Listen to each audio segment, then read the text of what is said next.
आम्ही निश्चितपणे आज शेतकऱ्यांचा आवाज म्हणून आम्ही या ठिकाणी उभा आहोत.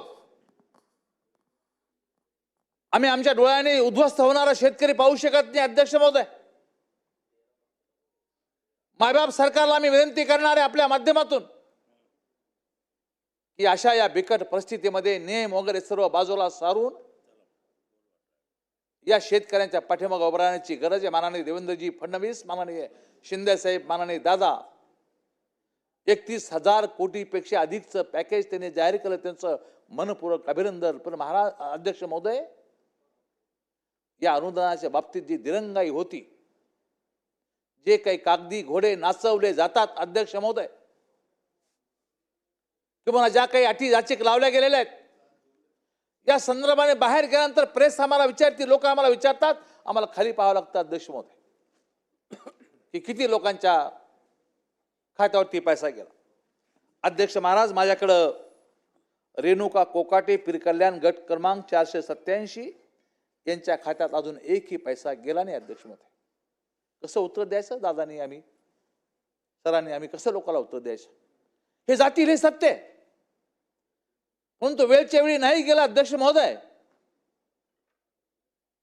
तर या टीकेला आम्हाला सामोरं जावं लागतं. अध्यक्ष महोदय, या संदर्भाने सरकारने अत्यंत महत्वाची भूमिका बजावणं अत्यंत गरजेचं. अध्यक्ष महाराज, अध्यक्ष महाराज, 50 वर्षामध्ये असा पाऊस मी तरी माझ्या 65 वर्ष वयाच्या मध्ये 50 वर्षामध्ये मी असा पाऊस अध्यक्ष महोदय मी बघितला नाही. एवढा भीषण पाऊस, अवेळी पडणारा पाऊस, एका वेळेस पडणारा पाऊस हा बघितला नाही अध्यक्ष महाराज. आणि अशा परिस्थितीमध्ये माझ्याकडे वागरा सरकार आहे अध्यक्ष महाराज. वागरा सरकार तुम्ही आपण काय करतो अध्यक्ष महाराज, की जे हवामान स्वयंचलित केंद्र आहे, या स्वयंचलित केंद्राचा आधार घेतो, पाऊस किती पडला याची नोंद घेतो. अध्यक्ष महाराज, वाघरळ या सर्कलमध्ये, त्या स्वयंचलित केंद्रामध्ये कोणीतरी त्यामध्ये माती टाकली किंवा कोणतरी बिघाड झाला म्हणून तिथं पावसाची नोंदच झाली नाही. अध्यक्ष महाराज, मी त्या दिवशी त्याच भागात होतो अध्यक्ष महाराज, पुराचा सामना करत होतो. तहसीलदार होते, कृषी अधिकारी होते, सर्व होते. नदी नाल्या तुडुंब भरल्या होत्या. लोकांना वाचवायचा प्रयत्न आम्ही करत होतो. तिथं पावसाचं प्रमाण किती दाखवलं? अत्यंत अल्प प्रमाण दाखवलं. आणि तिथंच विमा कंपन्याचं फावतं अध्यक्ष महोदय. तत्कालीन परिस्थितीमध्ये आम्हाला सांगितलं गेलं, त्या भागात पाऊस पडल्यामुळे आमचा कल्याणचं धरण एका दिवसामध्ये काही तासामध्ये भरलं अध्यक्ष महाराज. परंतु तिथला गट किंवा वाघरळ सर्कल हे विम्यामध्ये बसतं नाही, कारण की विमा कंपनी म्हणते की 70% तुमच्या 69%च पड, 1% तुम्हाला धरता येत नाही. मग अशा कंपन्यांवरती चाप आणण्याची गरज निश्चितपणे या ठिकाणी अध्यक्ष महाराज आम्हाला सांगितलं गेलं. कृषी अधिकाऱ्याने रिपोर्ट दिला, तालुका कृषी अधिकारी, तहसीलदाराने रिपोर्ट दिला, जिल्हा कृषी अधिकाऱ्याने रिपोर्ट पाठवला वरती की या मंडळामध्ये पाऊस जास्तीचा झाला. तरी ते मंडळ ग्राह्य धरल्या गेल्याने अध्यक्ष महाराज त्या 18 गावांनी काय, 18-20 जे काय गाव असतील त्या गावांनी काय चुकले अध्यक्ष महाराज? माझी आपल्याला विनंती अध्यक्ष महाराज, तुम्ही निर्देश दिले पाहिजेत. तुम्ही निर्देश अध्यक्ष महोदय दिले पाहिजेत. सर्व अधिकारी खालचे म्हणतात की पाऊस जास्तीचा पडलेला आहे. मग या विमा कंपन्याला कोणी सांगायचं अध्यक्ष महाराज? माननीय मुख्यमंत्री महोदयांनी, माननीय कृषी मंत्र्यांनी, माननीय आपत्ती व्यवस्थापन मंत्र्यांनी या संदर्भाने यांना बोललं पाहिजे अध्यक्ष महाराज. माझ्याकडचं कळवंची असेल, न्हावा असेल, वरुड असेल, नंदापूर असेल, हे सर्व द्राक्ष बागायतदार लोक आहेत अध्यक्ष महाराज. आणि हे सर्व लोक यामध्ये इफेक्टेड झाले. त्यामुळे या सर्व गावामध्ये एक तर द्राक्षाचा विमा आपण किती भरून घेतो? 19,000 रुपये विमा, द्राक्षाचा विमा आपण या ठिकाणी भरून घेतो अध्यक्ष महोदय. आणि त्यांना मिळाला किती? माझ्या माहितीप्रमाणे त्यांना विमा मिळाला 6,000च्या पेक्षा आपण 19,000 भरून घेतो, त्यांना 7,486 रुपये मिळाला अध्यक्ष महाराज. लाखो रुपयाचं नुकसान झालं शेतकऱ्यांचं. त्यांनी विमा भरला अध्यक्ष महाराज हेक्टरी 19,000 रुपये आणि त्यांना मिळाले केली 7,486. ही शेतकऱ्याची थट्टा नाही अध्यक्ष महाराज. कशासाठी पोसायच्या अध्यक्ष महाराज या कंपन्या? कशासाठी आपण त्यांना बघायचं?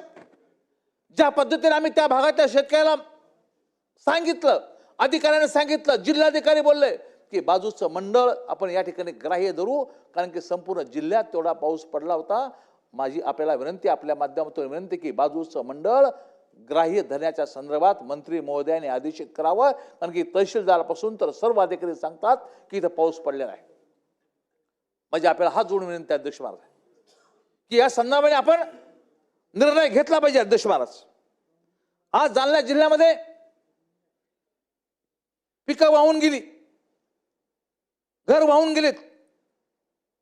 या सर्व संदर्भामध्ये अत्यंत काळजीपूर्वक पाहणी करून आम्ही या संदर्भात रिपोर्ट पाठवला. तो जशाच्या तसा रिपोर्ट या ठिकाणी मान्य केला पाहिजे अध्यक्ष महाराज. आमचं शहर हे लोखंड वितळून या देशाच्या इन्फ्रास्ट्रक्चरला हातभार लावण्याचा काम करतं अध्यक्ष महाराज. सलिया निर्माण करणारा आमचा जिल्हा अध्यक्ष महाराज. राज्याच्या आणि देशाच्या GDP मध्ये हातभार लावणारा आमचा जिल्हा अध्यक्ष महाराज. तुम्हाला कल्पना आहे? आणि मग एवढ्या मोठ्या पद्धतीने देशाच्या आणि राज्याच्या GDPला हातभार जिल्हा लावेत असेल तर मग त्या जिल्ह्यावरती वक्र नजर कशी अध्यक्ष महाराज आपल्याला करता येईल? मला आपल्याला सांगितलं पाहिजे अध्यक्ष महाराज की 29,342 क्षेत्र पाण्याखाली गेलं. 10,872 हेक्टर क्षेत्रफळ जालना तालुक्यात थेट नुकसान झालं. 3 तलावाच्या भिंती फुटल्या. 42 गावातील रस्ते वाहून गेले. 400 ते 700 घराचे संपूर्ण अंशतः नुकसान झाले. कापूस, सोयाबीन, द्राक्ष पूर्णपणे पाण्यात गेले अध्यक्ष महोदय. अध्यक्ष महोदय 400 कोटी रुपये नुकसान भरपाई आमच्या जिल्ह्याला मागणी आम्ही केली अध्यक्ष महाराज. आणि आज जालना तालुक्याला हवे फक्त 125 कोटी अध्यक्ष महाराज. प्रत्यक्षामध्ये किती मिळालं? 40% सुद्धा सभागृह थक्क होईल. 40% सुद्धा आम्हाला या ठिकाणी मिळालं नाही अध्यक्ष महोदय. जालना तालुक्यामध्ये 10,872 हेक्टर नुकसान असूनही केवळ 23% प्रकरणाला मंजुरी आत्ता या ठिकाणी या वेळेला आपण या ठिकाणी केलेली आहे.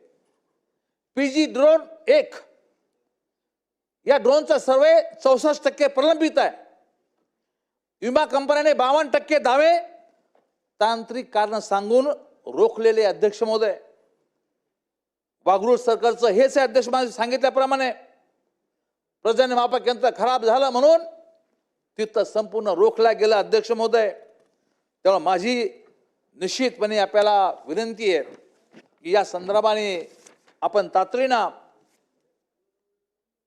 कारवाई करणं अत्यंत गरजेचं आहे. ड्रोनच्या सर्वेचा विनोद बघा अध्यक्ष महाराज. काय शेतकऱ्यांनी पंचनामे अपलोड केलेत, मदत मात्र डाउनलोड होत नाही. ड्रोन हवेत उडत आहे पण तो खाली मदतीचं काय अध्यक्ष महाराज? शेतकरी म्हणतो आमच्या जीवावरती सरकार आहे, आम्ही जगलो मेलो याचा विचार या अधिवेशनात झाला पाहिजे. हा आक्रोश नाही अध्यक्ष महाराज. ही जिल्ह्याची जळजळती स्थिती आहे आणि या स्थितीवर निश्चितपणे इथूनच उपाययोजना होऊ शकतात हे मला आपल्याला सांगितलं पाहिजे अध्यक्ष महाराज. अध्यक्ष महोदय, विमा कंपन्यांवर दंडात्मक कारवाई करण्याच्या संदर्भात आता ही वेळ आलेली आहे आणि आपण जर आत्ताच नाही त्यांना रोखला अध्यक्ष महाराज तर निश्चितपणे मोठ्या नुकसानीला आम्हाला तोंड द्यावं लागणार अध्यक्ष महाराज.